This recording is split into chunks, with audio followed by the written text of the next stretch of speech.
Okay, so I kind of want to sit down and get back into our coverage over the X-Men.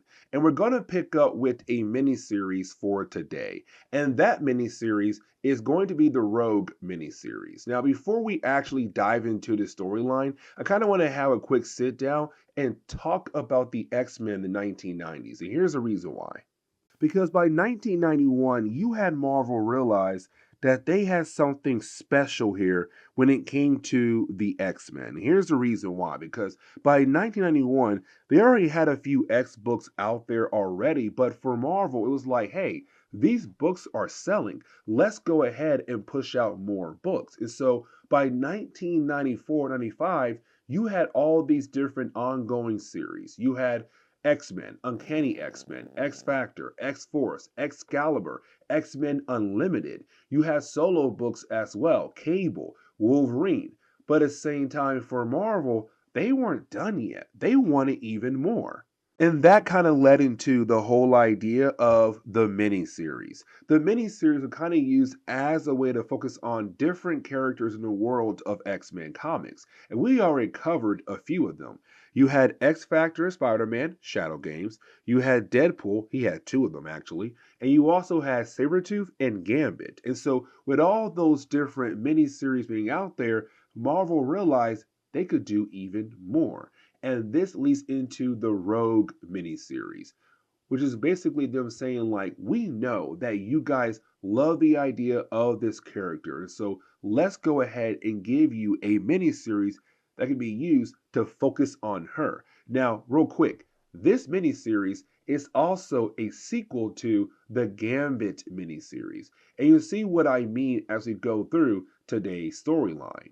Now, as we get into the opening pages of the storyline, it's really more of Rogue just flying around. As a matter of fact, she's being chased after by two National Guard jets. And so while that is happening, we kind of focus on the idea that this miniseries is going to be more about Rogue and Gambit trying to work out things between them, but also helping Rogue let go of her past. And again, you'll see what I mean as we go through today's video. But once you do have Rogue be able to lose the Jets, she realized that before she's able to go on her trip, she needs to talk to Gambit. And so that's her next goal at the moment. But getting into the next section, we do pick up with Cody. Now, Cody is the young boy that comes from Rogue's past. Remember that we had talked about Cody before. He was the young boy that she had kissed, her first kiss, and the problem was after kissing Cody, she had discovered that she had powers, that she was a mutant. And the kiss lasted way too long, and so it put Cody into a coma. And so he's been in that coma ever since. But every year you have Rogue go down to see Cody to check in on him. And so once again, another year has passed by and it's time for her to go check in on him. Now, here's the reason why I say that this series is technically a sequel to the Gambit miniseries, and let me explain. You see, when it came to Gambit, we had learned that he was married in the past to a character known as Belladonna. Now, when it comes to Gambit and Belladonna, they were part of a whole thing going on in New Orleans, where you had two different groups, the Thieves Guild and also the Assassin Guild. Now, both guilds did not like each other at all. And the thing was, they worked out a deal to have Gambit, who was part of Thieves Guild, and Belladonna, who was part of the Assassin Guild, to marry one another, to bring peace to both sides. Now, they did get married, but unfortunately, some things happened, and things did not work out, and Gambit had to leave. Now, for Belladonna, she did reappear in the earlier parts of our coverage over the X-Men, who told the X-Men, like, actually, Gambit is married to me. But with that being said, she did fall into a coma in an earlier storyline.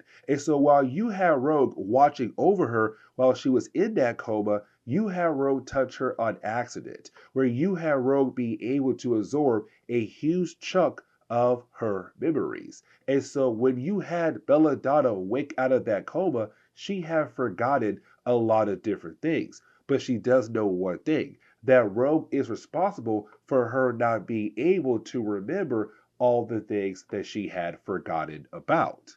Now, there is another character involved in this storyline, and that would be Kendra. Now, we have talked about her before. When it comes to Kendra, she is an external. And remember, externals are a group of mutants that have the ability of immortality. Now, when it comes to Kendra, well, she has a huge thing going on with Gambit. Now, I do know that technically they were not lovers. It was more kind of like, they just use each other for their own personal gain. But at the same time, they did have some kind of feelings for one another. But either way, when it comes to Gambit, he had portrayed her many times over the years, and really most recently as well. But either way, when it comes to Kendra, she was the person who had created the Assassin Guild and the Thieves Guild. Now, we don't have an actual reasoning yet because there are storylines down the road that give us more information on why she did create both guilds. But by this point, the Thieves Guild and the Assassin Guild are no longer working for her at all. But here's the thing though, Belladonna is now the new leader of the Assassin Guild. And so is Kendra saying, what if I help you get your revenge against Rogue and also Gambit? If we're able to achieve that goal, then maybe down the road, the Assassin Guild will once again be on my side to protect me because she used the Assassin Guild to really protect her just in case her immortality does not work anymore for her down the road. But now we pick back up with Rogue. Now, when we do, it's really more of Rogue just heading over to a bar that most of the X-Men go to hang out. The problem is that on her way over there, you do have two guys try to hit on her, and they fail completely. But you also have Rogue go out of her way to teach them a lesson. Now, at the same time, you also have Gambit arrive as well, so the two of them can actually talk. And so, while you do have our heroes take care of the two guys, they go inside the bar to have their conversation. Now, this conversation goes south very quickly here because you do have Rogue tell Gambit about Cody, the young boy that she had technically put in a coma. But the thing is, it's also Gambit saying, that's in the past. You have to realize you have to let go your past so that you're able to have a better future. But the problem for her is that past is constantly on her mind. It's kind of blocking her future. She believes no matter what, she'll never be happy because of what she did in the past to Cody. And so even though you do have Gambit try his best to make her happy, to show her that her future can be great if she just let go of her past, she gets very upset with him even trying, saying, you don't understand. No matter what, I can never change. This is who I am, somebody that you can never truly be with. And she walks off angry. But as we get over to Belladonna, we see her going through a training session, really a test to kind of prove that she can lead the Assassin Guild. And so we see her fighting off against different members of the Hand. Now, these members of the Hand, they were captured, and they believe if they are able to kill off Belladonna, they'll finally be free. Yeah, no. She goes ahead and kills them off to kind of prove that, yes, she can be the leader of the Assassin Guild. But after proving that, she says, okay, cool. It's now time for us to go ahead with our plan. And of course, that plan starts with Cody. But getting back over to Rogue, you have Rogue about to leave for her trip. But before she's able to leave for her trip, she's then confronted by Gambit once again. Now, this is him making sure that they're still on the same page. Like, hey, listen, I don't want any bad feelings between us. I'm hoping that even though our last conversation went south, we can still kind of work things out. And you have Rogue forgive Gambit very easily for trying to convince her that she can have a better future. But he also still flirts with her a tad bit more because the man cannot help it. He's madly in love with Rogue. But she does leave happy, and for him, also happy as well because he knows that she wants him and she knows that he wants her. They're trying their best to work something out here. But right after you have Rogue leave, you did have Storm appear. Now, Storm can tell that Gambit is very happy, but at the same time, she also realized that they truly can't be together, Gambit and Rogue. Now, here's the thing Gambit and Storm, they have a tight bond with one another. It was Storm who brought Gambit into the X-Men. Now, you do have Gambit ask Storm, like, how did you do it? How did you break through to her? And you have Storm say, you have to give her space, let her breathe, and let her come to you. And then you could possibly help her realize she could have a better future. Yeah, you have Gambit do the exact opposite of that. He's all, you know what? I'll be right back. And he leaves. And we already know where he's going to chase after Rogue. But getting back over to Rogue, you have Rogue arrive at the hospital that Cody has been staying at. And so when she does arrive, you can kind of tell that she's very nervous because even though he's in a coma, it's the whole idea that he reminds her what she did to him. Even though it was an accident, the boy is in a coma. It's been in one for years. Now, when she walks into his room, she realizes that he's no longer there. He's missing. But before she's able to figure out what exactly is going on, she is then attacked by different members of the Assassin Guild. Now, here's the thing, because with Cody missing, Rogue is no longer thinking straight, but also with the different members of the Assassin Guild being able to get the jump on her, she's really not able to think straight. So she does get easily overpowered by the different members of the Assassin Guild. But they say, hey, listen, we're not here to fight you. We're here to give you a message. And that message came from Belladonna. Now, this is her telling Rogue, like, hey, listen, I do have Cody, but I'm not going to stop there. I'm going after Gambit next. And so you have Rogue realize that the two guys she cares for a lot are now being targeted by Belladonna. She begins to freak out. And so once you have Rogue leave the hospital, you did have a different member of the Assassin Guild inform Belladonna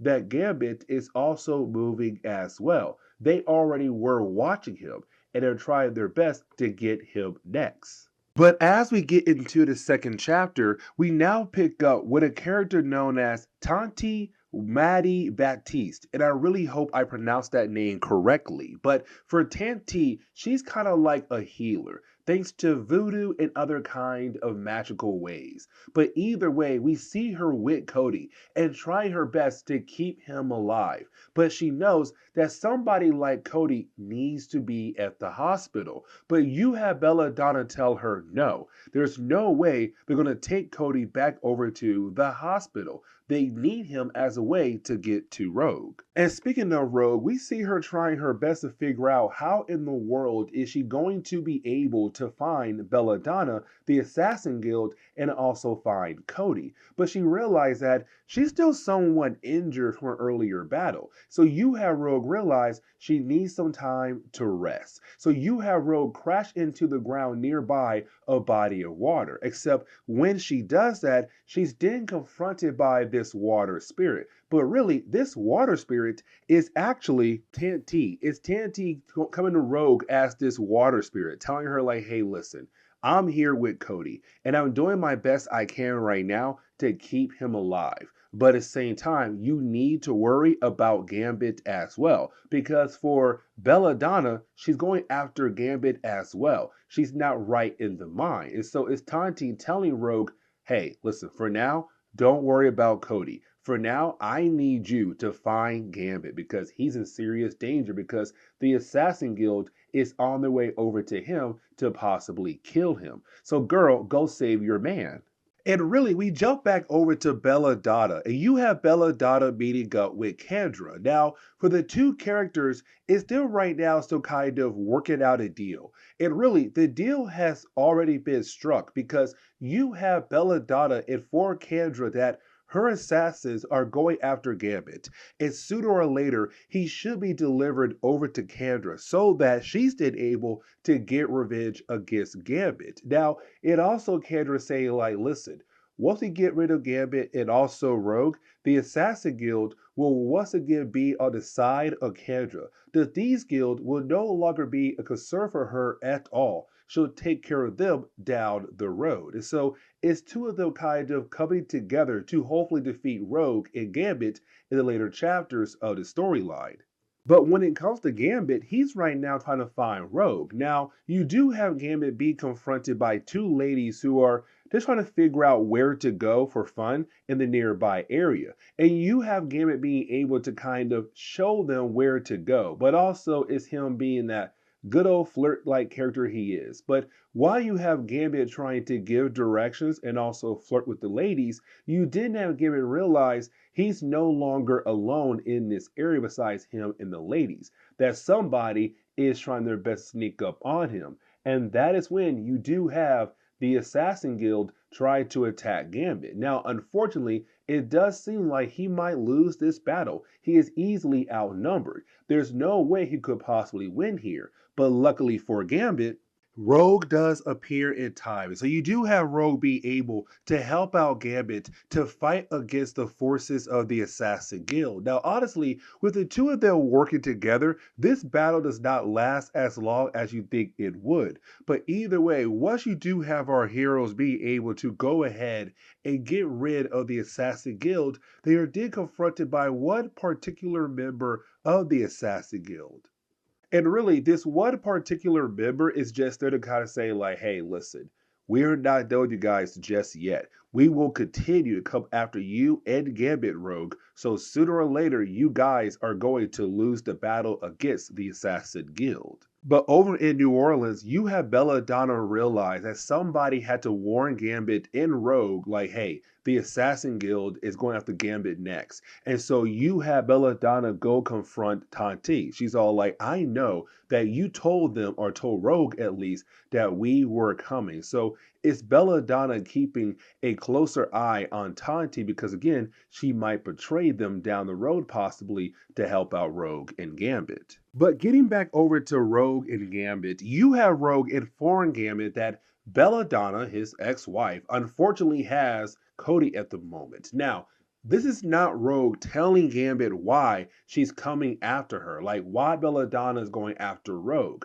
But it's also Rogue saying, like, listen, Gambit, you cannot get involved at all. This is between me and her. And that's really it. So I need you to go ahead and just stay away. Now, of course, for Gambit, he can't do that. One is the Assassin Guild, his old enemies, but also Belladonna, his old wife. And also there's Rogue, the woman he loves at the current time. But either way, you do have Rogue leave. But here's the thing. It's Gambit. There's no way he's not going to try to get involved, to just be there for Rogue to help her out. So we do see that right after Rogue leaves, you have Gambit begin to head over to New Orleans to hopefully help out Rogue in the city. But once you have Rogue be able to arrive in New Orleans, she begins to think back about all the different people that she had affected their lives thanks to her powers. But while just in New Orleans walking around, she's then surrounded by different members of the Assassin Guild. So this wraps up the second chapter of the storyline and leads us into the third chapter. So yes, as we get into the third chapter, it is Rogue right now trying her best to survive against all these different members of the Assassin Guild. Now, luckily for Rogue, she has been trained by so many different people over the years. Mystique, Charles Xavier, Wolverine, kind of being like that father or brother figure in her life, Storm as well. And so for Rogue, she was able to overcome this huge amount of different members of the Assassin Guild. And so she's able to hold her own. But she's also wondering if Gambit is going to keep his promise and not get involved, which honestly, we already know the dude is not going to keep that promise at all. And the reason why I'm saying that because we pick going Gambit right now on his motorcycle heading over to New Orleans. But here's the catch though, because on his way over there, he is confronted by Lapin. Now, for Lapin, he is a member of the Thieves Guild, the same guild that Gambit was part of a long time ago, but no longer is. But this is Lapin saying, like, dude, I'm trying to help protect you. I want to tell you right now, do not go to New Orleans at all, because if you do, then most likely you are going to die, because the Assassin Guild, they're looking for you, and they want to kill you off. So go ahead and leave. Go back home. But also, it's Lapin saying that these guilds can no longer help you anymore. You'll be on your own if you do go over to New Orleans. But for Gambit, he has to go because of Rogue. He cares for her too much to leave her alone. Now you do jump over to Kendra and Belladonna, and really, it's just the two characters once again just checking in on one another like, hey, is Gambit coming? Yeah. Is Rogue coming? Yeah, cool. Everything is coming together for us.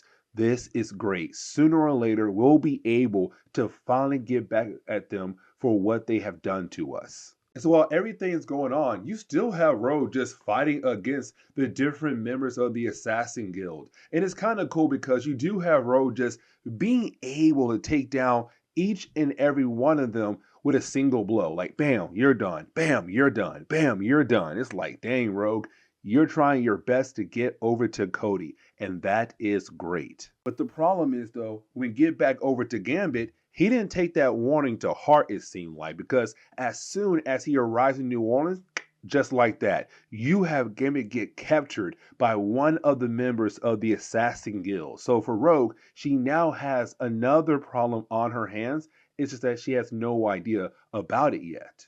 Now, once you do have Rogue be able to arrive at the base of the Assassin Guild, she's then confronted by two members of the Assassin Guild who do kind of hit her with a version of fear toxin, where you do have her kind of be affected by it, but she's then able to easily overcome the fear toxin that was sprayed in her face. Now, her eyes are still somewhat burning, but the fear toxin was playing mind games on her, but she was able to easily take out the two people who were trying to stop her as soon as she had entered their base. Now, right after she got rid of them, she's then confronted by a shapeshifter. Now, this shapeshifter is somebody who has the ability to change their forms to look like different people who are close to Rogue. But the thing is, Rogue's kind of like, listen, those people I do care so much for. And yes, they may get hurt because they're close to me. But here's the thing.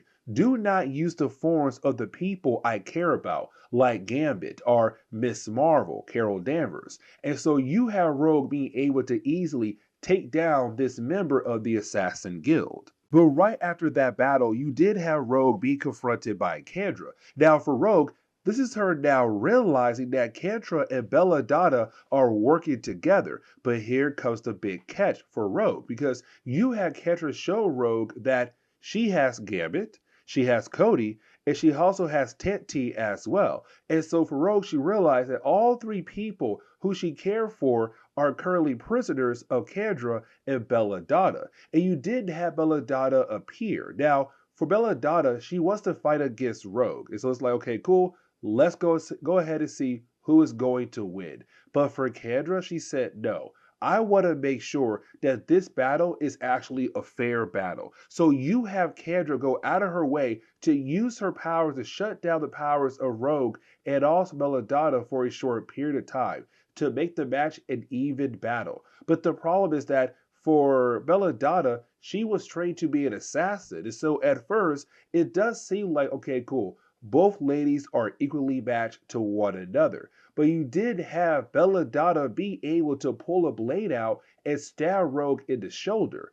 Kind of show like, no, she's a well-trained assassin. This is going to be a hard battle for Rogue to actually win.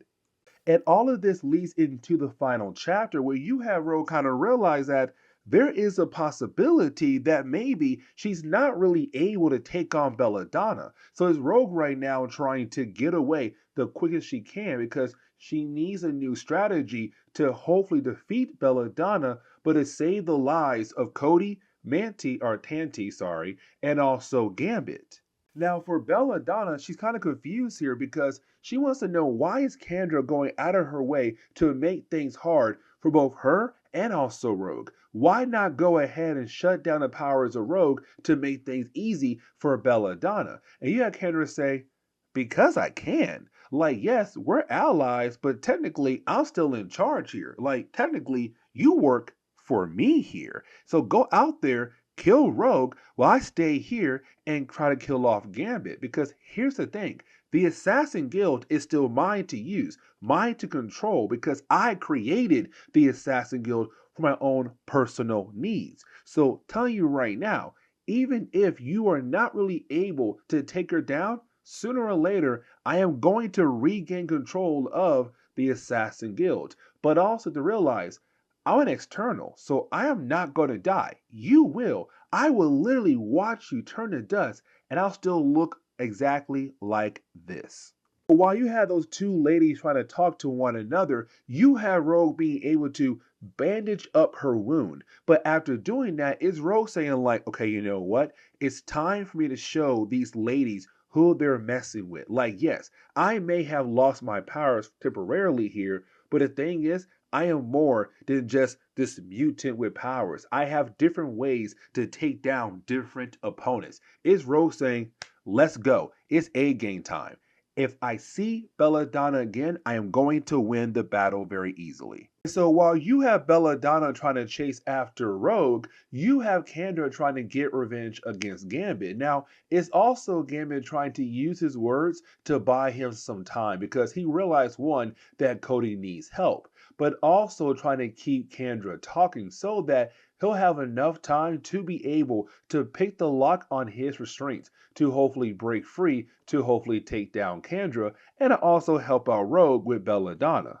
But getting back over to Rogue and Belladonna's battle, you do have Rogue being able to win the battle. But before we get into the whole idea of her winning, I want to focus more on Belladonna because it's Belladonna kind of claimed that when it came to Rogue taking away her memories, that she took away almost everything. That for Belladonna, the only thing she does remember is how to hate, how to kill, and that's really it. And you have Rogue say, my powers don't work like that. Like sooner or later, you should be able to regain things that you have forgotten about. But at the same time, it's up to you to try to remember those different things that you had forgotten about. Like, I don't keep those things away from you forever. And so once you have Rogue being able to get the upper hand on Belladonna, she knocks her out just like that and moves on to hopefully stop Kendra, but it also saved Gambit's life.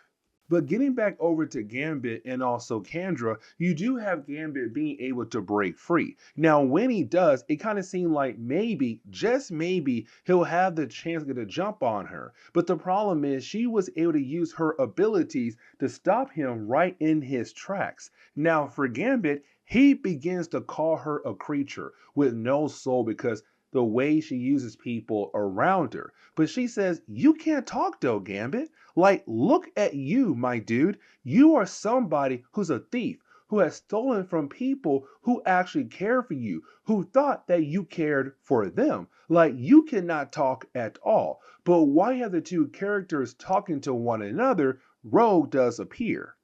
But let's not forget that Rogue powers were shut down earlier by Kendra. Now her powers are slowly coming back. But the thing is though, they're not all the way back yet. So Rogue is not as strong as she usually is when it comes to fighting against somebody. And so for Kendra, she has the advantage. But things get even worse because you also had Kendra use her powers to hold the body of Cody in the air. Now Cody is slowly dying. And so Rogue realized she has no choice but to go ahead and find a way to stop Kendra to hopefully save Cody's life. Now, for me, as we get into the ending of the storyline, I don't really like the ending that much. I feel like it was a tad bit rushed and there could have been more done to the storyline. And you'll see what I mean here in a moment, but you do have Rogue being able to regain all her powers back. So Rogue's now at full strength. But here's the problem though. You see, for Rogue, even though she was able to break out of Kendra's telekinesis hold, she still had a hold on Cody as well. And so when Rogue was able to break her hold, she also broke Cody's hold as well. And so his body begins to fall out of the sky. Now, you do have Rogue being able to catch Cody, but the problem is Cody, man, I feel bad for Rogue here. You see, for Cody, he's been gone too long away from the hospital. So he's dying right here in front of Rogue. And you did have Rogue kind of go into her mind where she is confronted by a younger Cody, where you do have the two characters having a conversation and a reimagining of where they first met, where that kiss had happened. But you have young Cody telling Rogue, like, hey, listen, let me go. Let me move on. But at the same time, you need to realize that you still have a chance to have a bright future. And so it's kind of like Cody saying goodbye before he crosses over. Now, I like this part right here of the ending, but I still feel like the story was a tad bit rushed when it came to the ending of the storyline. But the book does end on that note. So yeah, that's the end of Rogue's first solo miniseries that Marvel gave her. Now, she does get another one like 10 years later in 2005 or 6, but either way, for me, it's not a bad storyline. Just the ending felt a tad bit rushed, and I still feel like it's a great story. With that being said, though, guys, please leave me a like down below and subscribe. But guys, see y'all next time. Later.